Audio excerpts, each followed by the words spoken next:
पठनम पाठ तत्र মোদিত শ্রীকৃষ্ণ ভগবান রাধয়া সহি। যেখানে যেখানে ভগবদ গীতার বিচার হয়, পঠন পাঠন হয়, সেখানে ভগবান শ্রীকৃষ্ণ সাক্ষাৎ রাধারানীর সঙ্গে উপস্থিত থাকেন এবং শ্রোতা এবং বক্তা উভয়কে কৃপা প্রদান করেন। আমরা ফিফথ চ্যাপ্টারে এখন পড়ছিলাম। এই ফিফথ চ্যাপ্টারে আমরা পার্টিকুলারলি যে সেকশনে আছি এটা খুবই ইম্পর্টেন্ট। কেননা এই সেকশনটা পুরোপুরি ভক্তদের জন্য। এটা বাইরের লোকেদের জন্য নয়। এটা ভগবান ভক্তদের কি কি কোয়ালিটিস হয়, কি কি গুণ হয়, সেগুলো এখানে ভগবান বলছে। আর কিভাবে ভক্তরা যখন ভগবানের ভক্তি করে তারা আনন্দ নিজেরা ভিতর থেকে আনন্দ লাভ করে ভক্তির মাধ্যমে, তাদের বাইরে থেকে আনন্দ দরকার হয়নি। যেমন ভগবানকে কেউ বাইরে থেকে আনন্দের কোনো প্রয়োজনই নেই, ভগবান হচ্ছে আত্মা রাম। সেরকম ভক্তরাও ভগবানের সঙ্গ করে করে ভক্তরাও ওই রকম হয়ে যায়, আত্মা রাম হয়ে যায়। ঠিক আছে। তো এইখানে আমরা কয়েকটা শ্লোকে আজকে লাস্ট পর্যন্ত দেখতে পাবো সেই জিনিসগুলো। Text number 18। विद्या विनय संपन्ने ब्राह्मणे गावि हस्तिनि सुनी चैव सपाके च Pandita समदर्शिना। Very important slok. Translation: The humble sages, by virtue of true knowledge, see with equal vision a learned gentleman, Brahmana, a cow, an elephant, a dog, and a dog eater. তো এখানে বলছে সবার প্রথমে যে ফার্স্ট কি quality একটা বৈষ্ণব বা ভক্তের মধ্যে থাকা দরকার। সেই কোয়ালিটি এখানে কি বলছে? হাম্বল, যে দৈন্যতা, বিনম্রতা, সেটা থাকা দরকার। যে আমরা যদি এইটা প্রথমে স্বীকার করি যে আমরা কতটা পতিত, কতটা তুচ্ছ, আর আমরা যদি এটা স্বীকার করতে পারি যে কিভাবে আমাদের থেকে বাকি ভক্তরা কত উচ্চ স্তরে আছে, এটা যদি স্বীকার করতে পারি, তাহলে কিন্তু আমরা ভক্তি জীবনে উন্নতি করতে পারবো। তো এখানে ও কি বলছে? হাম্বল সাজেস, যে বিনয়, বিদ্যা বিনয় সম্পন্ন। হ্যাঁ। তো যদি কেউ বিদ্যা লাভ করতে চায়, তাকে কিন্তু বিনয়ী হতে হবে। সে যদি বিনয়ী বা বিনম্র যদি না হয়, তাহলে কিন্তু তার যদি গুরু থাকেও তবুও গুরুর কাছ থেকে সে শিক্ষা লাভ করতে পারবে না। কেন? সে ভাববে যে আমি নিজেই এক্সপার্ট, আমার কোনো গুরুর কোনো প্রয়োজন নেই। তাহলে সে তো গুরুর কাছে যাবেই না। সে গুরু শুধু নামে গুরু থাকবে। হ্যাঁ। তো সেই জন্য এখানে কি বলছে? The humble such as. তারপরে যখন সে বিনয়ী হয়ে যায়, বা ভার্চু অফ ট্রু নলেজ, তখন এই যে শাস্ত্রেতে যেমন ধরো ভাগবত গীতা, এতে যে জ্ঞান আছে এই জ্ঞানটা তখন সে উপলব্ধি করতে পারবে পুরোপুরি। নাহলে কি হবে? অনেকেই ভাগবত গীতা পড়ে, কিন্তু ভাগবত গীতাকে উপলব্ধি করতে পারে খুব কম লোক আছে। ভারতবর্ষে তুমি লোককে ভাগবত গীতা বিতরণ করতে যাও, রাস্তায় গীতা নিয়ে, এই তো গীতা ম্যারাথন আসছে, নভেম্বর মাস পড়ে গেল। তো देखबे लोग बोले हाँ मेरे घर में गीता है। अरे मेरे घर में एकदम लाल कपड़ा में गीता को एकदम बढ़िया से पूजा करता है ना। लेकिन कभी उसको खोल के देखने का जरूरत नहीं पड़ता है, वो लाल कपड़ा में ही हमेशा रहता है। তো আর অনেকে হয়তো গীতা ডেলি পড়ে, অথচ তবু দেখবে ঘরে চা খাচ্ছে, সিগারেট খাচ্ছে, সব চলছে তোদের। তাই না? তোদের এইরকম গীতা পড়া চলছে। তো সেই জন্য বিনয়ী হতে হবে। বিনয়ী হলে তখন গুরুদেবের কথা শুনবে, গুরুদেবের কাছে আসবে, দিয়ে সেই যে জ্ঞানটা সে লাভ করবে, সেই জ্ঞানটা কি? সেটা হচ্ছে আসল নলেজ, যেটা এখানে কি বলছে? True knowledge. ট্রু নলেজ মানে আসল জ্ঞান, যে জ্ঞানটা হচ্ছে আসল জ্ঞান। তারপর আরেকটা ওয়ার্ড এখানে ইউজ করেছে, ভার্চিউ। ভার্চিউ মানে, যেমন ধরো কারো কাছে যদি টাকা পয়সা থাকে, তাহলে সে টাকা পয়সার বলে অনেক কিছু করতে পারে। কারো কাছে যদি বড় ডিগ্রি থাকে, সেই বড় ডিগ্রির বলে সে কিন্তু অনেক বড় বড় চাকরি পেয়ে যেতে পারে। কারো ধরো যদি বাবা যদি ধরো এমএলএ এমপি হয়, তা ছেলে যদি যদি অকর্মণ মানে ভালো পড়াশোনা নাও থাকে, তবুও সে অনেক বড় বড় জায়গায় পেয়ে যেতে পারে। হ্যাঁ। এই যে কোয়ালিটি, এটাকে বলে ভার্চিউ।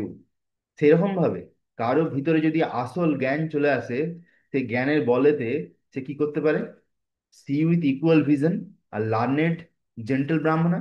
সে একটা শিক্ষিত ব্রাহ্মণকেও যেভাবে দেখে, সেরকম ভাবে একটা গায়কেও সেই একই চোখে দেখে, আবার একটা হাতিকেও একই চোখে দেখে, একটা কুকুরকেও সমানভাবে দেখে, আর একটা কুকুর ভক্ষণকারী মানুষ তাকেও কিন্তু সমান চোখে দেখে। মানে সে কাউকে ঘৃণা করে না। He doesn't hates anybody. বুঝা গেছে? ভাগবত গীতাতে ভগবান বারবার আমাদেরকে বলেছে যে আহ, যে এই যে রাগদ দেশ বিমুক্তে না, মানে বারবার অর্জুনকে বলছে যে তুমি না কারো প্রতি বেশি আসক্তি করো, না কারো প্রতি বেশি ঘৃণা করো। হ্যাঁ, মানে আমাদেরকে মাঝামাঝি থাকতে বলছে হোসেন ভগবান। ঠিক আছে।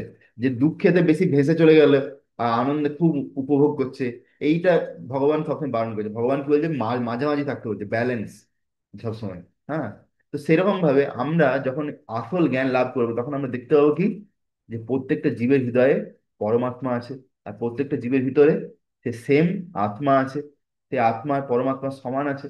শুধু বাইরের যে দেহটা মানে ড্রেসটা কাপড়টা সেটা শুধু আলাদা। ঠিক আছে? তো সেই জন্যে একজন যে আসল বৈষ্ণব বা আসল ব্রাহ্মণ, যে ভগবানের ভক্ত, ভক্তি করছে, আসল জ্ঞান লাভ করেছে, সে কিন্তু সবাইকে সমান চোখে দেখে। হ্যাঁ, সেই জন্য আমরা দেখি যে অনেক সময় ধরি যে রাধেশ্যাম প্রভু আছে, রাধানাথ সাই মহারাজের শিষ্য। তারপরে এই যে আমাদের গুরু মহারাজ আছে শ্রী শ্রীমদ ভক্তি প্রেম সাই মহারাজ, এনারা অনেক সময় ট্রেনেতে যাতায়াত করেন। ট্রেনেতে যাতায়াত করে, ট্রেনেতে তো কত মুসলমান আসে, হ্যাঁ না?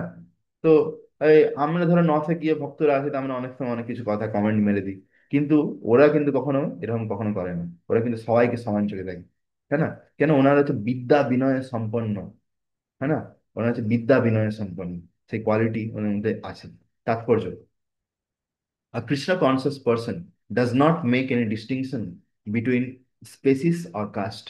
একজন কৃষ্ণ ভাবনামৃত ব্যক্তি একটা জাতি বা একটা আহ, বিভিন্ন ধরনের বিভিন্ন ধরনের প্রাণীর মধ্যে, বিভিন্ন বর্ণের মধ্যে কোনো কিন্তু ভেদভাব করে না। The brahmana, the outcast may be different from the social point of view. বাইরে থেকে দেখে মনে হবে যে ব্রাহ্মণ খুব সম্মানীয়, একটা কুকুর যে আছে সে হয়তো খুব নিচু, একটা গাই সে হয়তো তার থেকে একটু উপরে, একটা হাতি সে হয়তো অনেক বড় সাইজ, এরকম বাইরে থেকে দেখে এরকম মনে হয়। But this different body are meaningless from the view point of a learned transcendentalist. কিন্তু একজন যে বিদ্বান ব্যক্তি তার চোখে কিন্তু এইসব কিছু তফাৎ তার মনে হয় না। সে তো একই দেখতে পাচ্ছে যে প্রত্যেকটা জীবের হৃদয়ে সেই সমান আত্মা আছে। আমি যা যেরকম আত্মা, তার ভিতরেও সেম আত্মা। আমার ভিতরেও পরমাত্মা আছে, তার ভিতরেও সেম পরমাত্মা আছে। This is the this is due to the relationship to the supreme. হ্যাঁ, কেননা তার যে ভগবানের সঙ্গে যে এত সুন্দর সম্পর্ক তৈরি হয়ে যায় একটা ভক্তের, সেই সম্পর্কের বেসিসে সবাইকে কিভাবে দেখে? বসুধৈব কুটুম্বকম, যে প্রত্যেকটা জীব কিন্তু অ্যাকচুয়ালি ভগবানের সন্তান। তো না সে কারোর প্রতি ঘৃণা করে, না কারোর প্রতি বেশি আসক্ত হয়। For the supreme lord by his plenary portion as পরমাত্মা, যে ভগবান নিজেকে পরমাত্মা রূপে অসংখ্য বিস্তার করেছে, যে প্রত্যেকটা জীবের হৃদয়ে বিরাজমান আছেন। Such an understanding of the supreme is real knowledge. এই ধরনের যে জ্ঞান, এইটাই হচ্ছে আসল জ্ঞান। As far as the bodies are concerned, যতক্ষণ পর্যন্ত শরীরের ব্যাপারে বলা হয়েছে, the different caste, different species of life, the lord is equally kind to everyone because he treats every living being as a friend, yet maintains himself as Paramatma regardless of circumstance of living entities। বলছে যদি বাইরের শরীরের ব্যাপারে বলা হয় সেটার ব্যাপারে কি বলার আছে? ভগবান তো নিজেকে এত রকম ভাবে বিস্তার করে প্রত্যেকটা জীবের হৃদয়ে আছে, আর ভগবান সবাইকে একই রকম ভাবে ভালোবাসে। হ্যাঁ, আর তিনি সবাইকে নিজের সন্তান হিসাবে আর নিজের বন্ধু হিসাবে ভগবান ভালোবাসেন। সুহৃদম সর্বভূতানাং জ্ঞাত্তামাম শান্তি মিচ্ছতি। তিনি হচ্ছে সব থেকে বড় সুহৃদ। হ্যাঁ, সে যে জীবই হোক না কেন। The Lord as Paramatma is present both in the outcast of the Brahmana, although the body of the Brahmana and that of outcast are not the same। কিন্তু ভগবান কি বলছে? প্রত্যেকের হৃদয়ে সমানভাবে আছে। The bodies R material production of different modes of nature. এই যে শরীরটা আছে, এটা হচ্ছে জড়া প্রকৃতির যে তিনটে গুণ আছে, এই তিনটে গুণের মাধ্যমে আমরা এই শরীরটা লাভ করি। যে যেরকম গুণে আছে সেই অনুযায়ী সে শরীর পায়। But the soul and the super soul within the body are of the same spiritual quality. কিন্তু আমাদের শরীরের ভিতরে যে আত্মা আর পরমাত্মা আছে একই গুণে আছে। ধরো সাপোজ ধরো যারা ভক্ত হয়েছে, তারা আগের জন্মে ধরো কিছু তো সৎগুণে কার্য করেছিল, ভালো কার্য করেছিল, কিছু তো ভক্তি করেছিল, সেই জন্য তাকে এই জড়া প্রকৃতি ভগবানের কৃপায় এই বিশেষ শরীর দিয়েছে, মানুষ শরীর, যাতে সে ভক্তি করতে পারছেন, হরিনাম জপ করছে। আর যারা ধরো এইরকম কোনো ঘরে জন্মেছে, যাদের ঘরে তার বাবা ডেলি মুরগি কাটছে, গলা মুরগি কাটছে, ক্যাঁ ক্যাঁ ক্যাঁ ক্যাঁ করছে, আর মুরগি কাটছে সকাল থেকে, তো সে কি করবে? সেও বড় হয়ে মুরগি কাটবে, তাই বাবাকে এরকম দেখে আসছে। হ্যাঁ, সেভাবে এটা নর্মাল। তো কি করবে সে? সে সেরকম খারাপ কর্ম করেছে, সেজন্য সেও এরকম জায়গায় জন্মগ্রহণ করেছে। হ্যাঁ, সেটাই। তো সেই জন্য এখানে বলছে যে আমরা যে শরীরটা পেয়েছি এটা আমাদের আগের যে কর্ম, সেই কর্মের ফল অনুযায়ী আমরা কিন্তু অ্যাকচুয়ালি পেয়েছি। The similarity in the quality of the soul and the super soul, however, does not make them equal in quantity. For the individual soul is present only in that particular body, whereas the Paramatma is present in each and every body. হ্যাঁ, তো বলছে প্রত্যেকটা জীবের হৃদয়ে ভগবান বর্তমান আছেন, ভগবান আছেন। আর Krishna conscious person has full knowledge of this, therefore he is truly learned and has equal vision. সেই জন্য কৃষ্ণ ভাবনামৃতে চলে আসার পরে আমাদের দৃষ্টি অ্যাকচুয়ালি পরিবর্তন হয়ে যায়, প্রভুপাদ বলছেন। প্রভুপাদ বলছে আমরা সবাইকে সমান চোখে দেখি, সবাইকে সমান চোখে দেখি। হ্যাঁ, যেমন ধরো আহ এরকম বলা যেতে পারে, মানে আমি আমি যদি নিজের জীবনে আগে দেখি, আমি যে ভক্ত যখন হয়নি, তখন আমি ধরো যদি কখনো অটোতে বা বাসে উঠতাম, যদি ধরো একটা সিট খালি আছে কিন্তু পাশে একজন মুসলমান বসে আছে, তখন আমি কি করতাম? আর বসতাম না, তখন আবার দাঁড়িয়ে রয়ে যেতাম, তার থেকে না বসবো ভালো, তবু ওর পাশে বসবো না। এরকম না, কিছু আমার সঙ্গে কিছু করেনি কিন্তু তবু একটা এরকম মনে ভাবনা থাকতো। কিন্তু এখন ভক্ত হয়ে যাওয়ার পরে সেই মুসলমান হোক সেই খ্রিস্টান হোক যাই হোক, ও সিট এসে চলো বসে যায়, বসে গিয়ে কি করবো? আমি আমার হরিনাম করব, আমি আমার লেকচার শুনবো, বাস আমি আমার কাজ করবো। আমার চরকায় তেল দিব, সে তার চরকায় তেল দিবে। সে কি আমাকে না ধরছে না দড়ি দিয়ে বাঁধছে, কিছুই করবে না। তো সেই হচ্ছে ব্যাপার, হ্যাঁ না? তো সেই জন্যে অ্যাকচুয়ালি ভক্ত হলে আমাদের যে দৃষ্টিকোণ, সেটা কিন্তু পরিবর্তন হয়ে যায়। The similar characteristics of the soul and the super soul are they are both conscious. হ্যাঁ, তো সেরকম ভাবে আত্মাও যেমন চেতন, আর যে ভগবান পরমেশ্বর তিনিও কিন্তু পুরোপুরি চেতন, ইটার্নাল অ্যান্ড ব্লিসফুল। আর দুজনেই কিন্তু নিত্য, কখনো মৃত্যু হয় না, আর সবসময় বিরাজ থাকেন। আর হচ্ছে যে পূর্ণ আনন্দে আছেন, blissful. But the difference is that the individual soul is conscious within the limited jurisdiction of the body. কিন্তু তফাৎ হচ্ছে এইটাই, আত্মা আর পরমাত্মার মধ্যে। আমরা হচ্ছে যে শুধুমাত্র আমাদের শরীরে কি হচ্ছে সেইটা আমরা জানি, এর এর বেশি আমরা কিন্তু কিছু বুঝতে পারি না। কিন্তু ভগবান বা পরমাত্মা, তিনি প্রত্যেকটা শরীরে কোথায় কি হচ্ছে তিনি কিন্তু সব জানেন। তিনি প্রত্যেকটা শরীরে কোথায় কি হচ্ছে, মানে এটার উদাহরণ দিয়ে যেতে পারে। উদাহরণ ধরো, আমি কোনোদিন মন্দিরে প্রার্থনা করছি, আমি মন্দিরে প্রার্থনা করছি ভগবানকে, ভগবান আমি ইয়েতে যাব, প্রচার করতে যাব, প্রচার করতে যাব, একটু আপনি কৃপা করুন, কৃপা করুন যাতে আমি ভালো করে প্রচার করতে পারি, লোক যাতে আমার কথা কিছু শুনে, আমি যে হরিনাম করবো, আমি কিছু বলবো সেটা শুনে যাতে লোকের কিছু হয়। এখন ধরো আমি মন্দির থেকে বেরোলাম, তখন একজন পূজারি এসে বললো, প্রভু নিন এই প্রসাদটা আপনার জন্য, এই প্রসাদটা আপনি নিয়ে যান, প্রচারে কাউকে দেবেন না। এবার সে পূজারি তো অন্য কাউকে দিতে পারতো, কিন্তু আমাকে কেন দিল? তার হৃদয়ে যে পরমাত্মা আছে, সেই পরমাত্মা কি করলো? তাকে ইন্সপায়ার করলো যে এই ভক্ত প্রচারে যাবে, ওকে গিয়ে প্রসাদটা দিয়ে দাও, তাহলে ওর সুবিধা হবে। হ্যাঁ না? তো সেরকম ভাবে দেখো, আমরা এক জায়গায় প্রার্থনা করছি, আর এক জায়গায় কি হচ্ছে? পরমাত্মা গিয়ে অন্য লোককে ইন্সপায়ার করছে, দিয়ে আমাদেরকে কৃপা করছেন। তো সেটা এখানে বলছে যে তিনি কিন্তু সমস্ত শরীর, সমস্ত ব্রহ্মাণ্ডে কোথায় কি হচ্ছে সব তিনি জানেন। The super soul is present in all bodies without distinction. তিনি কিন্তু প্রত্যেকটা শরীরে কোথায় কি হচ্ছে সব জানেন। Text number 19। ইহাইব তৈর্জিত সর্গা ইয়ে সম সম মে সিতম মনা নির্দোষম হি সমম ব্রহ্মা তস্মাৎ ব্রহ্মাণি তে স্থিতা। Translation: those whose mind are established in sameness and equanimity have already conquered the condition of birth and death. They are flawless like Brahman, and thus they are already situated in Brahman. তো এখানে এই যে শ্লোকটা আমরা এখন পড়ছি, এই শ্লোকটাতে ভগবান অর্জুনকে বলছেন যে যেই সমস্ত ভক্ত বা ব্যক্তিরা, যাদের মন পুরোপুরি ইকুয়াল হয়ে গেছে, সমান, সুখে দুঃখে সমকৃত্বা, লাভ লাভ জয়া জয়। খুব সুন্দর শ্লোক। এই শ্লোকটা আমাদেরকে মনে রাখা উচিত, ভাগবত গীতা। হ্যাঁ, ডেলি একবার করে সকালে পড়ে নেওয়া উচিত। তাহলে যদি দিনে সারাদিনে যদি কোনো সুখ দুঃখ হয়, লাভ জয়, গালি খায় কোথা থেকে, তবুও আমাদের মন ঠিক থাকবে। তো এখানে বলছে যেই সমস্ত ব্যক্তিদের মন পুরোপুরি স্থির হয়ে গেছে, মানে সকালবেলা যদি তুমি নদীর ধারে যাও না, দেখবে নদীর জল কত শান্ত থাকে। তুমি গঙ্গার ধারেও যাও, দেখবে একদম শান্ত ভাবে চলছে, একদম যেন শান্ত মুনির মতন ভাবে যাচ্ছে। হ্যাঁ, দিনের বেলা অনেক সময় একটু ধীর ধীর স্থির হতে পারে, একটু ইয়ে হতে পারে, কাঁপে, কখনো ঢেউ আসে, কিন্তু সকালে একদম দেখবে সুন্দর থাকে। তো সেরকম ভাবে একজনের মানুষ, একজন ভক্ত যার মন পুরোপুরি সমান হয়ে গেছে, equal, equanimity, has already conquered condition of birth, তাহলে সে কি হয়? সে অলরেডি জন্ম মৃত্যুকে জিতে নিয়েছে।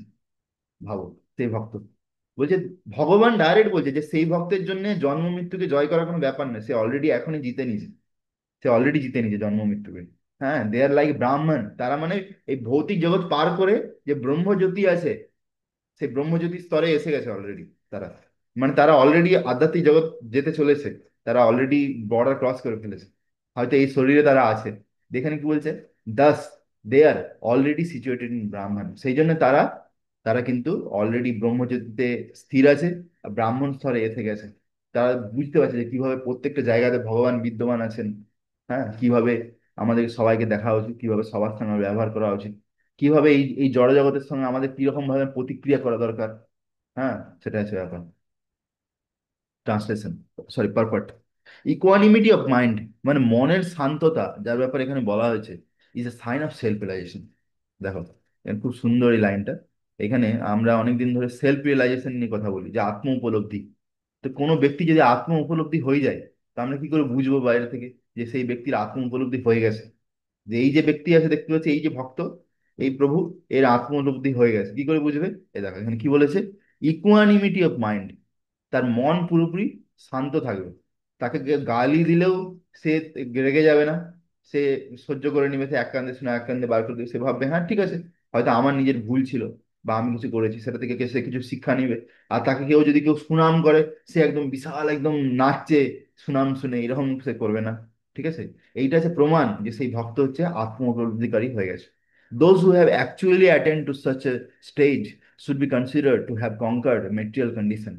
আর যেই ভক্ত এই স্তরে চলে এসেছে, তাহলে বুঝতে হবে যে সেই ভক্ত হ্যাভ কনকার্ড মেটেরিয়াল কন্ডিশন। সে কিন্তু এই জড় জগতের যে বন্ধন, সেই বন্ধন থেকে সে মানে অলমোস্ট বেরিয়ে যাচ্ছে। কনকার্ড মানে বিজয়ী, যে বিজয়ী বিজয়ী প্রাপ্ত হয়ে গেছে এই জড় জগতের বন্ধন থেকে। স্পেসিফিক্যালি বার্থ অ্যান্ড ডেথ, সব থেকে বড় কি বলছে, জন্ম মৃত্যু চক্র থেকে সে কিন্তু মুক্ত হয়ে গেছে অলমোস্ট। তার আর বেশি সমস্যা নেই, সেই শরীরটা ছাড়বে, শেষ পর্যন্ত যদি ভক্তি করতে পারে, যে শরীরটা ছাড়বে, ভগবত ধাম যাবে। As long as one identifies within this body, যতক্ষণ পর্যন্ত একটা মানুষ বা সরি একটা আত্মা নিজেকে শরীর মনে করে, he is considered a condition soul. দেখো কি বলছে, যতক্ষণ পর্যন্ত আমরা নিজেদেরকে শরীর ভাববো, ততক্ষণ পর্যন্ত আমরা কি, আমরা হচ্ছে একটা বদ্ধ জীব, কন্ডিশন সোল। ওকে, তখন আমাদের কি হবে, এই শরীরে যে বিভিন্ন কন্ডিশন, কখনো নাক দিয়ে সর্দি বেরোচ্ছে, নাক দিয়ে ছিঁক হচ্ছে, এই শরীর মাথা যন্ত্রণা, চোখ দিয়ে জল বেরাচ্ছে, এই অবস্থা, এই পেট খারাপ, পায়ে যন্ত্রণা লে, আর ভক্তি আর করা হলো না। ঠিক আছে, কেন আমার তো আজকে এই কালকে সে, আমি আর মালা কখন করবো? কিন্তু কেউ যদি এটা বুঝতে পারে যে আমি আসলে শরীর নয়, আমি হচ্ছে আত্মা, তখন সে শরীরে যাই হয়ে যাক, সে ষোলমালা চার নিয়ম অবশ্যই করবে। তার প্রমাণ আছে, আমাদের বিভিন্ন ভক্তরা আছে, তাদের সবার শরীর খারাপ হলেও তবুও তারা কিন্তু তাদের ভক্তি কন্টিনিউ করে। But as soon as he is elevated to the stage of equanimity through realisation of self, he is liberated from the conditional life. কিন্তু যখন সে মনের দিক থেকে পুরোপুরি শান্ততা লাভ করে, উপলব্ধি হয়ে যায় যে সে কে, ভগবানের নিত্য দাস, সে হচ্ছে আত্মা, তখন সেই জড় জগতের বন্ধন থেকে মুক্ত হয়ে যায়। In other words, he is no longer subject to take birth in the material world, but can enter into spiritual sky after his death. তো তার কিন্তু আর মৃত্যুর পরে আর কোনো ভৌতিক জগতে কোনো মায়ের পেটে ঢুকতে হবে না। সে হচ্ছে ভৌতিক জগৎ পার করে, ভবসাগর পার করে, সে চলে যাবে আধ্যাত্মিক জগতে, spiritual sky. The lord is flawless because he is without attraction or হ্যাট্রেড। হ্যাঁ, ভগবানের মধ্যে কোনো দোষ নেই, ভগবান কখনো কাউকে বেশি পার্সিয়ালিটি কারোর সঙ্গে কখনো করে না। Similarly, when a living entity is without attraction or hatred, সেরকম যখন একটা জীব প্রত্যেকটা জীবকে একই রকম চোখে দেখবে, কাউকে ঘৃণা করবে না, কারোর প্রতি বেশি আসক্ত হবে না, হি also becomes flawless and eligible to enter into the spiritual sky. তখন সেও কি হয়ে যায়, তখন তার মধ্যে ওই ভগবানের কোয়ালিটি চলে আসে। দেখো এই দেখো দুটো লাইন, আমি দুটো লাইন তোমাদেরকে আলাদা কালার করে হাইলাইট করে দেখাচ্ছি, এটা গ্রিন কালার। আর এখানে ভগবানের যে কোয়ালিটি দেখিয়েছে, the lord is flawless because he is without attraction and hatred. দেখো এটা আমি গ্রিন কালার করে দেখাচ্ছি। দেখো এই লাইনটা বলছে দ্য লর্ড ইজ ফ্ললেস, তারপরে কি বলছে, devotee he also becomes flawless. ডিভোটির মধ্যেও কোনো দোষ থাকে না, যে সে কি হয়ে যায় মৃত্যুর পরে, ভগবত ধাম যাওয়ার জন্য যোগ্য ব্যক্তি হয়ে যায়। such person is considered to be always liberated। এই ধরনের ব্যক্তি সবসময় মুক্ত পুরুষ।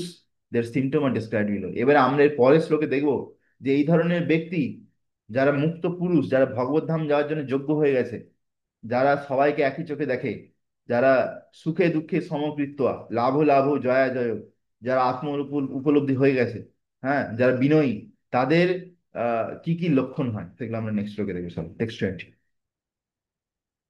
না প্রা না প্রাস্যেত প্রিয়ম প্রাপ্য নোদিজেত প্রাপ্য চা প্রিয়ম স্থির বুদ্ধির অসম্মূঢ় ব্রহ্মবিদ ব্রহ্মণি স্থিতা। Translation: a person who neither rejoices upon achieving something pleasant nor laments upon obtaining something unpleasant, who is self intelligent, who is unbewildered, and who knows the science of the God, is already situated in transcendence. খুব সুন্দর শ্লোক। এখানে বলছে, a person who neither rejoices মানে কি, খুব আনন্দ করছে, yes আমি জিতে গেছি, আমি ম্যাচ জিতে গেছি, আমি হচ্ছে উইনার, যেমন বলে না ক্রিকেটাররা।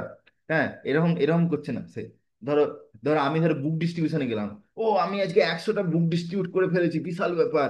এরকম ভক্তরা কখনো করে না। ঠিক আছে।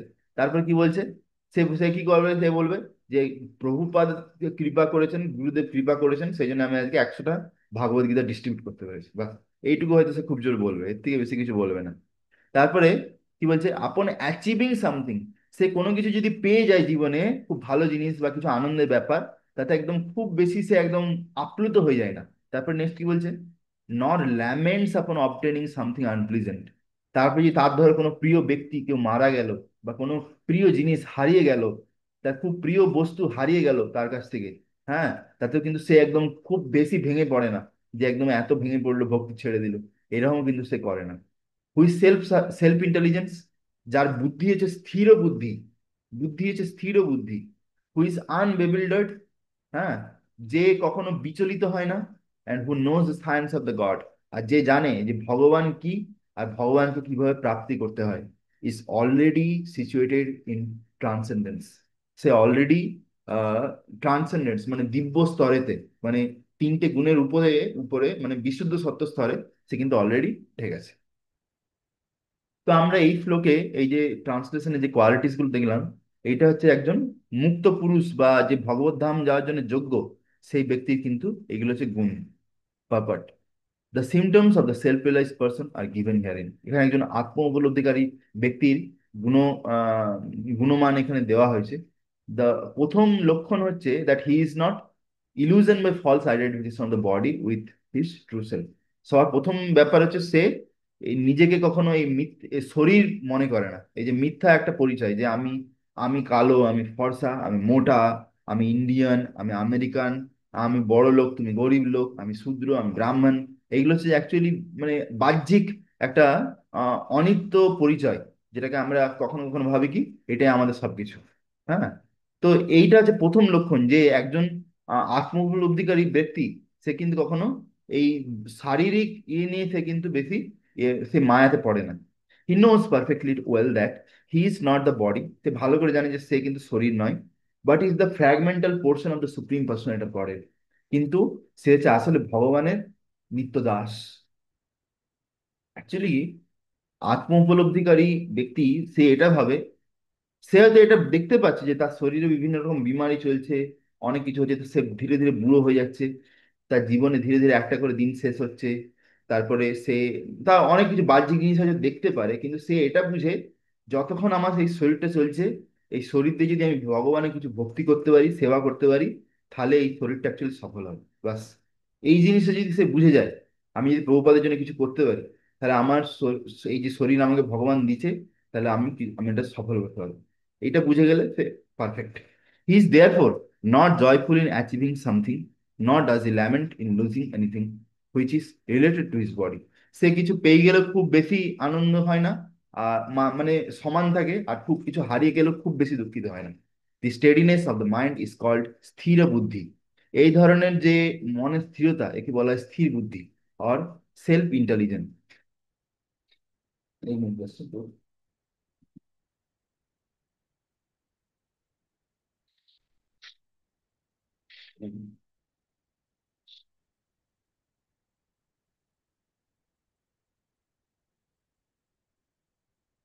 তো এখানে স্থির বুদ্ধির ব্যাপার বলছে, is therefore never bewildered by mistaking the gross body for the soul. Nor does he accept the body as permanent and disregard the existence of the soul. সে এইটা এই ভুল কখনো করে না, যে এই শরীরটাকে সে আত্মা হিসাবে ভাববে, না, এরকম কখনো করে না। আর সে শরীরের প্রতি যত্ন করতে করতে যে আত্মাকে ভুলে যায়, এটাও সে কখনো কিন্তু করে না। This knowledge elevates him to the station of knowing the complete science of the absolute truth. এই যে জ্ঞান, এই যে দিব্য জ্ঞান, এই দিব্য জ্ঞানের স্তরে যখন সে চলে আসে, তখন সে কিন্তু পুরোপুরিভাবে ভগবানকে উপলব্ধি করতে পারে। ওকে, নেমলি ব্রাহ্মণ, সে এটা বুঝতে পারে যে কিভাবে ভগবান সব জায়গায় বিরাজমান আছেন। পরমাত্মা, এটা বুঝতে পারে যে কিভাবে ভগবান প্রত্যেকটা জীবের হৃদয়ে বিরাজমান আছেন। আর ভগবান, যে তিনি হচ্ছেন একজন ব্যক্তি ভগবান, তিনি শ্যামা সুন্দর, তিনি আহ আহ, সুন্দর হলুদ রঙের ধুতি পরে থাকেন, সিল্কের ধুতি। হ্যাঁ, আর তার গলায় সুন্দর গুঞ্জমালা থাকে, তার হাতে বেনু থাকে। হ্যাঁ, এরকম তার যে বিভিন্ন যে সুন্দর রূপ, তার তার পুরোপুরি তিনি উপলব্ধি করতে পারেন। He does knows his constitutional position perfectly well. তিনি এটাও বুঝতে পারেন যে তিনি কে, তিনি হচ্ছে জীবের স্বরূপ হয় নিত্যের নিত্য কৃষ্ণ দাস। Without falsely trying to become one with the supreme in all respect, this is called Brahman realisation, self realisation. Steady consciousness, এই ধরনের যে স্থির বুদ্ধি, এটাকেই বলা হয় কৃষ্ণ ভক্তি। দেখো, প্রভুপাদ এখানে বুঝিয়ে দিল এক লাইনে যে কৃষ্ণ ভক্তি হচ্ছে কি জিনিস। যখন আমরা এইরকম স্থির বুদ্ধি চলে আসবে, আর আমরা পুরোপুরি ভগবানকে উপলব্ধি করতে পারবো, হ্যাঁ, তো সেইটাই হচ্ছে হবে স্থির বুদ্ধি। যে কোনো অবস্থায় আমরা যেন কখনো না ভুলি যে আমরা এই শরীরটা কেন পেয়েছি, এই শরীরের উদ্দেশ্যটা কি, হ্যাঁ, এই শরীর দিয়ে কি করা দরকার, ভগবান কে, তার সঙ্গে আমার সম্পর্ক কি, আমি কি সেই সম্পর্কে কিছু করছি, আমি তার কাছে ফিরে যাওয়ার জন্য কি কিছু করছি। এটা যদি আমরা না ভুলি, তাহলে হচ্ছে আমরা অ্যাকচুয়ালি কৃষ্ণ ভাবনামৃতে আছি। ঠিক আছে, বোঝা গেছে প্রভু? Text number 21। बाह्य स्पर्शेषु असक्तात्मा विन्दति आत्मनि यत् सुखं, सा ब्रह्म योगं युक्तात्मा सुखम अक्षयमश्नुते। Translation: Such a liberated person is not attracted to material sense pleasure, but is always in trance, enjoying the pleasure within. In this way, the self-realized person enjoys unlimited happiness, for he concentrates on the Supreme. Just 1 minute, drinking some water.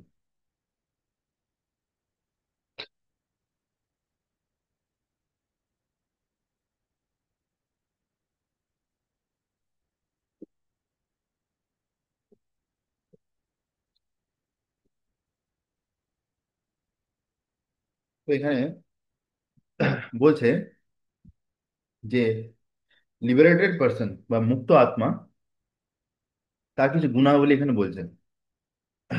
তো you R hearing बाबू, हरिबोल। जी जी जी तो। अच्छा, आप मेरे साथ है? हाँ मुझे cooking cooking कर रहा ओके हूँ। ओके। তো এখানে বলছে যে সাচ এ লিবারেটেড পার্সন, এই ধরনের মুক্ত আত্মা, not attracted to material sense pleasure, সে কিন্তু এই জড় জগতের ভৌতিক ইন্দ্রিয় তৃপ্তির প্রতি সে কখনো আকৃষ্ট হয়নি। ঠিক আছে, কারণ সে পুরোপুরি বুঝে গেছে, সে বুঝে গেছে যে কত কত জন্ম ধরে আমি এই ইন্দ্রিয় তৃপ্তি করতে গিয়ে আমার কি অবস্থা হয়েছে, আমি এত যে কষ্ট পাচ্ছি এর কারণ কি, এই যে আগে ইন্দ্রিয় তৃপ্তি করেছি তার যে ফল। ঠিক আছে, তো সেই ফল আমি এখন পাচ্ছি, তাহলে আর আমার আর এই এই মায়ার জালে ঢুকে আমার কোনো লাভ নেই। সেটা কিন্তু অলরেডি সে বুঝে গেছে। They but is always in trance, সবসময় কিছু সমাধিতে আছে, ভগবানকে স্মরণ করছে, এনজয়িং দ্য প্লেজার উইদিং। তিনি সবসময় এই যে ভগবানকে স্মরণ করে, ভগবানকে ভগবানের জন্য সেবা করে যে আনন্দ, সে আনন্দে সে সবসময় সন্তুষ্ট থাকে, তার আর বাইরে থেকে কোনো আনন্দ দরকার নেই। In this way the self realised person enjoys unlimited happiness. এইভাবে একজন আত্ম উপলব্ধিকারী ব্যক্তি চরম আনন্দ লাভ করে। এই যে ভগবানের সঙ্গে যে ভক্তের যে সম্পর্ক, এই সম্পর্কটা খুব স্পেশাল হয়। এই সম্পর্কটা আমি যদি ডিসক্রাইব করি, তাহলে বলবো যে একটা, এই যে জড় জগতে যে সম্পর্ক হয়, সেই সম্পর্ক থেকে অনেক অনেক উচ্চ স্তরে হচ্ছে এই সম্পর্ক, যেটা ভগবানের সঙ্গে ভক্তের সম্পর্ক। তো এখানে বলছে যে এইভাবে এই যে আত্ম উপলব্ধিকারী ব্যক্তি, সে অনন্ত সুখ লাভ করে। For he concentrates on the supreme. কেন? যে সবসময় ভগবানের উপরে তার মনকে নিবেশ করেছে। হরে কৃষ্ণ। তো আমরা এখন তাৎপর্য পড়ব। Shri যমুনাচার্য, a great devotee in Krishna consciousness, said, যমুনাচার্য একজন মহান ভক্ত। তিনি বলেছেন যে যদবধি মম চেত কৃষ্ণ পদার বিন্দে নব নব রাস ধামনি উদয়তম রত্নম আসিত তদবধি বত নারী সঙ্গমে সম্র্যমানে ভবতি মুখ বিকার সুষ্ঠু নিষ্ঠিবানম চ। তো এখানে যমুনাচার্য একজন ভক্তের উদাহরণ এখানে শিলা প্রভুপাদ দিচ্ছেন, যে একজন মুক্ত পুরুষ। ঠিক আছে, মুক্ত পুরুষ মানে শুদ্ধ মানে ভক্ত, যে ভগবত ধাম যাওয়ার জন্য যোগ্য ব্যক্তি। সে কি বলছে দেখো এখানে, হ্যাঁ? খুব ভালো লাইনটা এখানে বলছে, since I have engaged in the transcendental loving service of Krishna. আমি যেই দিন থেকে ভগবান কৃষ্ণের প্রেমময়ী সেবাতে আমি লেগে গেছি নিজে। ঠিক আছে, ধরো তুমি ধরো রান্না করছো, তো এই রান্না করছো তুমি কার জন্য করছো? তুমি ধরো ভগবানের জন্য যদি করছো, তোমার যদি এই চেতনাটা যদি থাকে, ঠিক আছে, যদি এই চেতনা থাকে যে আমি রান্না করছি কার জন্য? ভগবানের জন্য, তাহলে কি হবে? তুমি একটা ভালোবাসা বা প্রীতি অনুভব করবে হৃদয়তে। তো সেরকম ভাবে এখানে কি বলছে, যেই যমুনাচার্য বলছে যেই দিন থেকে আমি ভগবানের প্রেমময় সেবাতে লেগে আছি, রিয়েলাইজিং বা realising ever new pleasure in him, আমি প্রত্যেকদিন নতুন নতুন আনন্দ পাচ্ছি। whenever I think of sex pleasure, যখনই আমি যৌন জীবনের ব্যাপারে ভাবি, I speed I speed at that thought, আমি সেই চিন্তার উপরে থুক করি, থুতু ফেলে দিই। মাই লিপস কার্ল উইথ ডিস্টেস্ট, আমার মুখটা বেঁকে যায় কেমন একটা কি বলবো, আহ মানে ঘৃণাতে আমার মুখটা বেঁকে যায় এখানে বলছে। A person in Brahma Yoga or Krishna consciousness is so absorbed in the loving service of the Lord that he loses his taste for material sense pleasure altogether. ঠিক আছে, তো এখানে বলছে, হ্যাঁ ইয়েস প্রভু। প্রভুজি একটু ছেড়ে গিয়ে দিচ্ছি এটা। যখন বলছে যে যখন থেকে ভগবানের সেবায় করি, ওখান থেকে একটু বলুন। I think your network is little fluctuating. হ্যাঁ প্রভুজি। ওকে ওকে ওকে। তো এখানে বলছে যেদিন থেকে আমি ভগবানের প্রেমময় সেবাতে নিজেদের লেগে আছি, আমি ভগবানের প্রতি এত ভালোবাসা অনুভব করছি, আমি ভগবানকে আনন্দ দিয়ে এত প্রেম অনুভব করছি, যে আমি প্রত্যেক দিন তার সেবা করে নতুন নতুন আনন্দ পাচ্ছি, প্রত্যেক দিন তার ভজন গেয়ে নতুন নতুন আনন্দ পাচ্ছি। হ্যাঁ, আমি তারপর থেকে যখন আমার মনে কখনো ভুল করে যদি যৌন জীবনের কথা মনে পড়ে, তখন আমি আমি সেই যৌন জীবনের চিন্তার উপরে থুক করে দিই, থুতু ফেলে দিই, আর আমার মুখটা বেঁকে যায়। আরে ইস, কি বাজে জিনিস চিন্তা করছি, আমি এত ভালো জিনিস পেয়েছি, সেখান থেকে এটা কোথায় কুখ্যাত অখ্যাত জিনিসের ব্যাপারে ভাবছি। সেইখানে এখানে বলছে আ person in Brahma yoga or Krishna consciousness is so absorbed in the loving service of the lord. একজন কৃষ্ণ ভাবনামৃত ব্যক্তি ভগবানের প্রেমময়ী সেবাতে এত ব্যস্ত থাকে যে সে এই জড় জগতের ইন্দ্রিয় তৃপ্তির প্রতি পুরোপুরি তার মানে ইয়ে হয়ে যায়, ইচ্ছা চলে যায়, সে বুঝে যায় যে এতে কিছু নেই, এটা শুধু দুঃখ। হ্যাঁ, যেটাতে লোক ভাবছে সুখ আসবে, সেইটা কিন্তু চরম দুঃখের কারণ হবে। ঠিক আছে, অলরেডি যদি আমরা ভক্তিবিনোদ ঠাকুরের একটা কবিতা আছে, সেই কবিতাটাকে যদি স্মরণ করি, যে রমণী জনসঙ্গ সুখম চ সখে চরমে ভয়দম পুরুষার্থ হরম। হ্যাঁ, তো ভজ গোদ্রুম কানন কুঞ্জ বিধুম, দেখে যে কবিতা লিখেছে যে যদি তে হরিপদ সরোজ সুধা রসপান পরম হৃদয়ম সততম পরিরিক্ত গৃহম কলি ভাবময়ম ভজ গোদ্রুম কানন কুঞ্জ বিধুম। ঠিক আছে, the highest pleasure in terms of matter is sex pleasure. এই জড় জগতে যদি মানে কোনো মানুষকে জিজ্ঞাসা করে সব থেকে বড় সুখ কি আছে, সে বলবে যৌন জীবন। The whole world is moving under its spell, পুরো দুনিয়াটা, হ্যাঁ, এই যৌন জীবনের পিছনে ছুটছে, তার জন্যই সবকিছু করছে, টাকা পয়সা ইনকাম নাম যশ খ্যাতি সবকিছু। And a materialist can not work at all without this motivation. আর একটা যদি ভৌতিক জগতের লোককে বলো যে তোমার জীবন থেকে আমি যৌন জীবনকে আলাদা করে দেবো, হ্যাঁ, তাহলে সে আর কাজই করতে পারবে না। ঠিক আছে, তার জীবনের উৎসাহ, মেন উৎসাহ কি? সে ওই যে একটুকু যৌন জীবন করতে পারবে কারোর সঙ্গে। ভাবো কি অবস্থা। হ্যাঁ, এই যে বড় বড় শহর চলছে, দিল্লি বোম্বে, একদম লোক একদম পিলপিল পিলপিল করে ছুটছে। ঠিক আছে, যদি একটা ক্যামেরা লাগানো হয় স্টেশনেতে বা রাস্তায় দেখতে পাবে, হ্যাঁ, তার ভিডিও এলে। তো সব যে এত ছুটছে এত খাটছে কিসের জন্য? শুধু ওই একটা তুচ্ছ, হ্যাঁ, আম, আম, তুচ্ছ সুখের জন্য, তার জন্য একদম তারা একদম মরিয়া হয়ে যাচ্ছে। ভাবো একদম, the whole world is moving under the it spell and the materialist can not work at all without this motivation. বলছে ভৌতিক জীবন জগতের লোকের জীবনে উৎসাহ কি আছে, তার জীবনে কৃষ্ণ উৎসাহ নয়, কৃষ্ণের জন্য করছে না, তারা হচ্ছে ওই জড় সুখের জন্য করছে এখানে বলছে। হ্যাঁ। তো but a person engaged in Krishna consciousness can work with greater ভিগার without sex pleasure. বলছে দেখো এখানে কি বলছে, বলছে বাইরের লোকেরা কত উৎসাহের সঙ্গে কাজ করে, বলছে কৃষ্ণ ভাবনামৃত যে ব্যক্তি আছে সে তার থেকে আরো বেশি উৎসাহের সঙ্গে কাজ করতে পারে। কেন? তার জীবনে কে আছে? কৃষ্ণ আছে, পরম পুরুষোত্তম। হ্যাঁ। তো উম, উম, সেই কৃষ্ণর সঙ্গে যে সম্পর্ক, সেই সম্পর্কেতে সে এত আনন্দ লাভ করে যে সে সেই আনন্দে সে আরো বেশি উৎসাহের সঙ্গে সেবা করে, ভক্তি করে। Spiritual realisation and sex pleasure go ill together. দেখো এই এই যে লাইনটা, this line is very very important line, Prabhupada যেটা বলছে, এই লাইনটা ইজ টু বি হাইলাইটেড।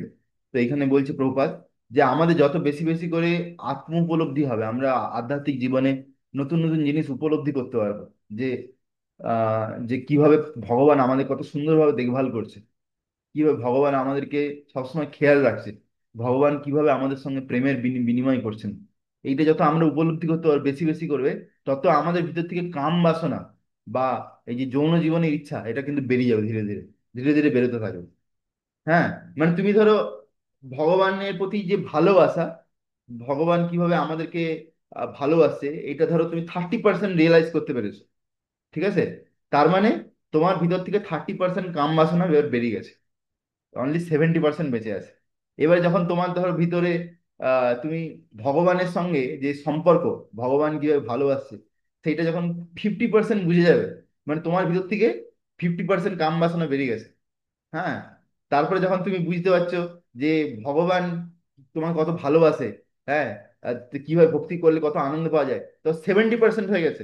মানে তোমার ভিতর থেকে 70% বেরিয়ে গেছে, অনলি 30% আছে। আর যেদিন বুঝতে পারবে পুরোপুরি 100% যে ভগবান ছাড়া আর কেউ নেই যে আমাকে অ্যাকচুয়ালি ভালোবাসে, ভগবানের সঙ্গে যে সম্পর্ক, এটা হচ্ছে আমার জীবনের প্রেমধন, এটা হচ্ছে আসল প্রেম, এটা যখন পুরোপুরি উপলব্ধি করে যাবে, তখন সে তার জীবনে কাম বাসনা জিরো হয়ে যাবে, পুরো 100% কাম বাসনা বেরিয়ে গেল। ঠিক আছে? তো সেটা হচ্ছে আমরা দেখতে পাচ্ছি। আর Krishna conscious person is not attracted to any kind of sense pleasure. সেই জন্যে কৃষ্ণ ভাবনামৃত ব্যক্তি কখনো কোনো ভৌতিক জগতের সুখের পিছনে সে বেশি পড়ে না, due to his being liberated soul, যেহেতু সে মুক্ত আত্মা। হ্যাঁ। অ্যাকচুয়ালি সেবা, ভগবানের সেবা করে যে আনন্দ, সেটা it can not be described in the words. এটাকে একটা ভাষাতে বর্ণনা করা যায় না, সেটা যে উপলব্ধি করা যেতে পারে, ইট ক্যান বি রিয়েলাইজড। ঠিক আছে? যে ইভেন ভক্তদের ভক্তদের এরকম মুড থাকে যে ডাজন্ট ওয়ান্ট টু এনজয়, তারা কখনো এই জড়জগতে উপভোগ করতে চায় না, they want to give enjoyment to Krishna, তারা কৃষ্ণকে আনন্দ দিতে চায়, তারা কখনো নিজেরা ভোগ করতে চায় না, তারা সবসময় চায় যে কৃষ্ণ কিভাবে ভোগ করুক, কৃষ্ণকে কিভাবে আনন্দ দেবে। And when Krishna is pleased by their service, যখন কৃষ্ণ তাদের সেবাতে খুশি হয়ে যায়, গুরুদেব যখন খুশি হয়ে যায়, তাতে যে তাদের যে কৃপা, তাদের যে তাদের যে কৃপা দৃষ্টি বা তাদের যে প্রেম আমাদের প্রতি আসে, বর্ষণ হয়, তাতে আমাদের হৃদয় পরিপূর্ণ হয়ে যায় পুরোপুরি। ঠিক আছে?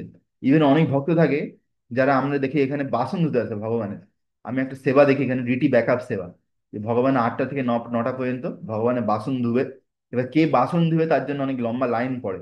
ঠিক আছে? আমি আজকে ধোবো, কালকে সে ধোবো। তো অনেক সময় অনেক ভক্তরা বাসন ধুতে আসে, তারা ভগবানের সেবা করে এত ভালোবাসে যে তারা ইভেন যে প্রসাদ দেয়, মহাপ্রসাদ, সেটা হয়তো বেশি করে নিতে চায় না, সে একটু অল্প নিয়ে নেয়, দিয়ে অন্যভাবে ডিস্ট্রিবিউট করে দেয়। হ্যাঁ না? They are always in the mood of service actually. হ্যাঁ। তো that is the glories of the devotees. এটা যে ভক্তদের গুণগান, মাহাত্ম্য, যে ভক্তরা সবসময় সেবার ভাবে আছে, সেবা আনন্দ লাভ করছে। সে সেবা আনন্দ লাভ করেছে, এত আনন্দে আছে, তার মধ্যে ভোগ বাসনা করার যে ইচ্ছা সেটা পুরোপুরি চলে যায়, কিন্তু তবুও ভগবান তাকে কোনো না কোনো ভাবে আনন্দ দিয়ে দেয়, বিভিন্ন রকম ভাবে। সে হয়তো দেখবি তা কীর্তন করছে খুব সুন্দর করে, তাতে সে অসীম আনন্দ পাচ্ছে। হ্যাঁ। যখন দেখছে যে আম, ভগবান তার কীর্তনে খুশি, ভক্তরা তার কীর্তনে সবাই খুব সুন্দরভাবে কীর্তন গাইছে, সে দেখছে ভক্তরা আনন্দ পাচ্ছে, তাই একসাথে নৃত্য করছে, সে হয়তো খুব সুন্দরভাবে ভগবানের অর্চ বিগ্রহের সেবা করছে, ড্রেসিং করছে, এরকম ভাবে বিভিন্ন রকম ভাবে সে যখন প্রচার করছে, দেখছে যে অন্য লোকেরা হরিনাম করছে তার প্রচার শুনে, তখন সে আনন্দ পায় যে দেখো ভগবানের নামে কত শক্তি, যে অন্য লোকদেরকে ভক্ত হয়ে যাচ্ছে। এরকম ভাবে সবসময় আনন্দ থাকে। এইটা হচ্ছে একটা মুক্ত পুরুষ, মুক্ত আত্মা, মুক্ত আত্মার একটা পরিচয়, যে হচ্ছে একটা ভক্ত, হম, যে ভগবত ধাম যাওয়ার জন্য যোগ্য ব্যক্তি। हम्म। तो नेक्स्ट टेक्स्ट নাম্বার 22, ये ही সংস্পর্শ যাগ ভোগা। আমি এই শ্লোকটার ব্যাপারে বলছিলাম, এই শ্লোকটা খুব ইম্পর্টেন্ট শ্লোক। আমি এই শ্লোকটা মনে করার চেষ্টা করছিলাম, ক্যাসেট ঘুরেছিলাম মাথাতে, কিন্তু ক্যাসেট একটু আটকে গেছিল, কিন্তু ভগবান নেক্সট শ্লোকে দিয়ে দিয়েছে। যা, যে হি সংস্পর্শ যা ভোগা, দুঃখ জো নায় বতে, আদি অন্তবন্ত কৌন্তেয়া, নাতে সুরমতে বুধা। ভেরি ভেরি ইম্পর্টেন্ট শ্লোক, এটা বলবো আজকের সব থেকে ইম্পর্টেন্ট শ্লোক। এখানে বলছে যে হি সংস্পর্শ যা ভোগা। সংস্পর্শ মানে কি, আমাদের যে ইন্দ্রিয়গুলো আছে, এই ইন্দ্রিয়গুলো কি যখনই আমরা ভোগের জন্য ব্যবহার করব ইন্দ্রিয়গুলোকে দিয়ে, হ্যাঁ, দেখো ইন্দ্রিয়কে দুভাবে ব্যবহার করা যেতে পারে। একটা হচ্ছে ভোগ করার জন্য, আর একটা হচ্ছে সেবার জন্য। এই দু রকম ভাবে করা যেতে পারে, হয় তোমাকে ভোগ করতে হবে, নাহলে তোমাকে সেবা করতে হবে, ভগবানের সেবা। কিন্তু এখানে কি বলছে, যখন কেউ তার ইন্দ্রিয়কে ভোগের জন্য ব্যবহার করে, দুঃখ যোনয় এবাতে, তখন সে কি পায়, সে দুঃখ, দুঃখ, দুঃখ জোনায় এবাতে, আদি অন্তবন্ত কন্তেয়া, হ্যাঁ, সে না তেসু রমতে বুধা। ট্রান্সলেশন দেখব আমরা, an intelligent person does not take part in the source of misery. একজন বুদ্ধিমান ব্যক্তি কখনো, হ্যাঁ, যেটা দুঃখের কারণ হয়ে দাঁড়াবে, সেই জিনিসটা কখনো সে করবে না। সে ভালো করে জানে যে এইটা যদি আমি এখন করি, হয়তো আমি কিছু ক্ষণিক সুখ পাবো, কিন্তু এইটা কিন্তু আমাকে চরমে একটা দুঃখ দেবে, কন্টিনিউ দুঃখ। মানে যদি তোমাকে যদি এরকম কেউ বলে দেয় যে সারা জগতে লোক যে কাম বাসনার প্রতি বা যৌন জীবনের প্রতি পাগলের মতন ছুটছে, তাদেরকে যদি বলে দেওয়া হয় যে তোমাকে আমি 10 মিনিটের জন্য সুখ দেব, আর তোমাকে ধরো 5 বছরের জন্য দুঃখ দেবো, ওই 10 মিনিটের সুখের বিনিময়ে, তাহলে সে সে কোনোদিন করবে সেই সুখ? সে কোনোদিন করবে না। কিন্তু মায়া কোনোদিন সেটা বলে না। মায়া বলে যে সুখই সুখ, আসো আসো, খুব সুখ পাবে তুমি। তারপর প্রথমে একটু সুখ দেবে, বড় একদম প্যাকেজ ভর্তি করে, বস্তা ভর্তি করে দুঃখ দিবে। মানে 1 চামচ মধু খাওয়াবে, 1 বস্তা সিমেন্ট তারপরে বওয়াবে, বলবে নিয়ে যাও 5 কিলোমিটার সিমেন্ট বয়ে নিয়ে যাও। 1 চামচ মধু খেয়ে তোমার 5 কিলোমিটার সিমেন্ট বইবে, তোমার তো রক্ত এমনি চুষে যাবে, ঠিক আছে না, অবস্থা খারাপ হয়ে যাবে। তো সেরকম হচ্ছে অবস্থা, which are due to contact with the material senses. বলছে যখন আমাদের ইন্দ্রিয়ের সঙ্গে, ইন্দ্রিয় ভোগের বস্তুর যখন সংস্পর্শ হয়, সেইটাই হচ্ছে দুঃখের কারণ হয়ে দাঁড়ায়। ভাবো, ধরো আমাদের ইন্দ্রিয় সংযমে নেই, আমরা ধরো এখন ঠান্ডার সময় আসছে, সে সময় আমরা হঠাৎ করে ভাবলাম এই চলো গিয়ে কোল্ড ড্রিঙ্কস খেলি রে, খুব একটু অনেকদিন খাইনি, চলো একটু টেস্টটা চেঞ্জ করি। কোল্ড ড্রিঙ্কস খেলাম, গলে সকালে পরের দিন এসে আরে গলা ফুলে গেছে, গলা ফুলে গেছে, কথা বলতে পারছি না, কি অবস্থা, কাশছে কাশছে, উফ কি কষ্ট হচ্ছে। কি করবে? তা তো ইন্দ্রিয়ের প্রতি সংযম নেই। তো সে কি করছে, সবসময় সুখ চাইছে, সুখ চাইছে, তো সেই সুখটাই কি হচ্ছে তার দুঃখের কারণ হচ্ছে এই ভৌতিক জগতে। ও সানা কুন্তি, ও কুন্তি পুত্র Arjun, such pleasure have a beginning and an end. এই ধরনের দুঃখ, সুখের একটা শুরু আছে, আবার গিয়ে শেষও হয়ে যায়, মানে কন্টিনিউ নয়। এখানে অর্জুনকে কি বলছে, "ও অর্জুন, এই ধরনের সুখ কিন্তু কন্টিনিউ হবে না কোনোদিন। And so the wise man", সেই জন্য এই লাস্টের লাইন কি বলছে, সেই জন্য যে বুদ্ধিমান ব্যক্তি, সে কখনো কিন্তু এই ধরনের সুখের পিছনে দৌড়ায় না। ঠিক আছে? তাহলে আমাদেরকে ভগবান বলছে যে তোমরা বুদ্ধিমান হতে চাও না গাধা হতে চাও? যদি বুদ্ধিমান হতে চাও, তাহলে এই ধরনের সুখ, সুখের পিছনে কখনো দৌড়াবে না। আসল সুখ কি? আসল সুখ আসো, সেটা আছে যে ভগবানের সেবাতে, ভগবানের ভক্তিতে আছে। সেটার জন্য প্রভুপাদ ইসকন খুলেছে, সেখানে শেখানো হচ্ছে আসল সুখ কি জিনিস। পারপট, তাৎপর্য, material sense pleasure are due to contact of the material senses which are all temporary. হ্যাঁ, the body itself is temporary. বলছে এই ভৌতিক জগতে যে আনন্দ, সেগুলো হচ্ছে ইন্দ্রিয়ের সঙ্গে আহ, যতক্ষণ পর্যন্ত সংস্পর্শ হচ্ছে, সেই ততক্ষণ সুখ। আর চিন্তাতে সুখ, চিন্তাতে সুখ। যে ভৌতিক জগতের লোক যে চিন্তা করে যে ও আমি উম, এই এই করব, যে আমি কত সুখী হব, আমি আমি এই সুন্দরীকে পেয়ে যাবো তাতে কত সুখী হব, আমি টাকা পয়সা পেয়ে গেলে কত সুখী হব, ওই চিন্তাটাতেই সুখী আছে। তারপর সে যখন পেয়ে যাবে, তারপর সে দেখবে আরেকটি আবার ঝামেলা আসলে, যে সেই ঝামেলা সলিউশন করতে যাবে, আরেকটা ঝামেলা আসবে, এই চলতেই থাকবে কন্টিনিউ। এই ঝামেলা কোনোদিন মিটবে না। ঠিক আছে? তো হুইচ আর আচ্ছা। অল টেম্পোরারি, বলছে এগুলো সব আছে ক্ষণিকের, ক্ষণিকের সুখ। কেননা এই শরীরটাই ক্ষণিকের, শরীরটাই পার্মানেন্ট নয়। শরীরটা কতদিন আছে সেটাই আমরা জানি না, কোন দিন এক্সপায়ারি হয়ে যাবে এই শরীরটা। ঠিক আছে? আর লিবারেটেড সোল, সেই জন্য একজন মুক্ত আত্মা এই ধরনের জিনিসের প্রতি কখনো খুব বেশি আসক্ত বা উৎসাহিত থাকে না। যেগুলো হচ্ছে যে টেম্পোরারি, যেগুলো হচ্ছে ক্ষণস্থায়ী। Knowing well the joys of transcendental pleasure, সে জানে যে দিব্য আনন্দ কি জিনিস, ভগবানের প্রতি আনন্দ কি জিনিস সে জানে ভগবানের ভক্তি করে। How can a liberated soul agree to enjoy false pleasure? তাহলে এরকম সব কিছু জেনে একজন মুক্ত আত্মা কিভাবে মিথ্যা সুখের পিছনে দৌড়াতে পারে? এটা কি করে সম্ভব? এই পদ্ম পুরাণে এই সম্বন্ধে বলছে।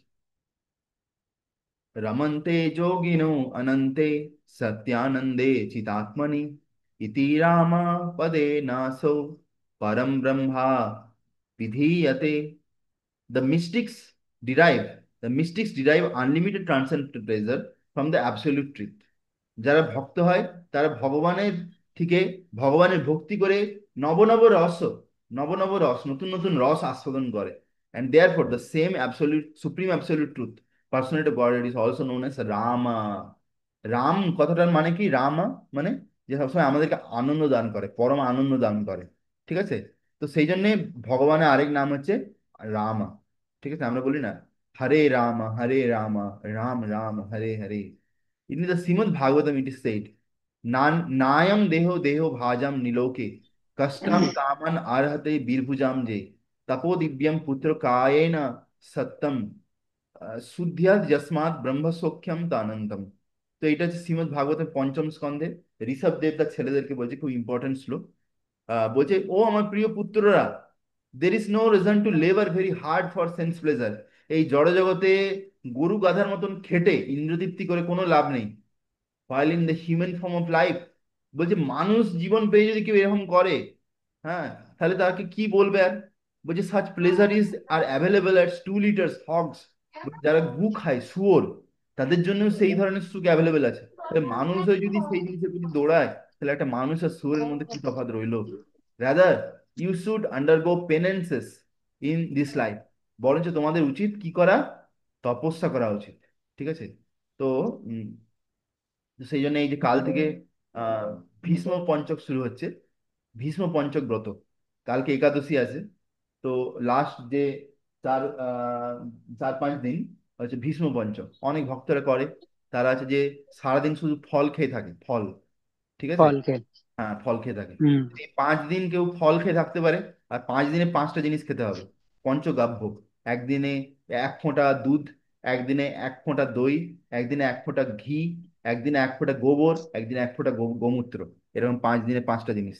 তারপরে একটা ভীষ্মদেবের স্তোত্র আছে, সেই স্তোত্রটা আহ গাইতে হবে, ভগবানকে স্মরণ করে, ভীষ্মদেবকে স্মরণ করে।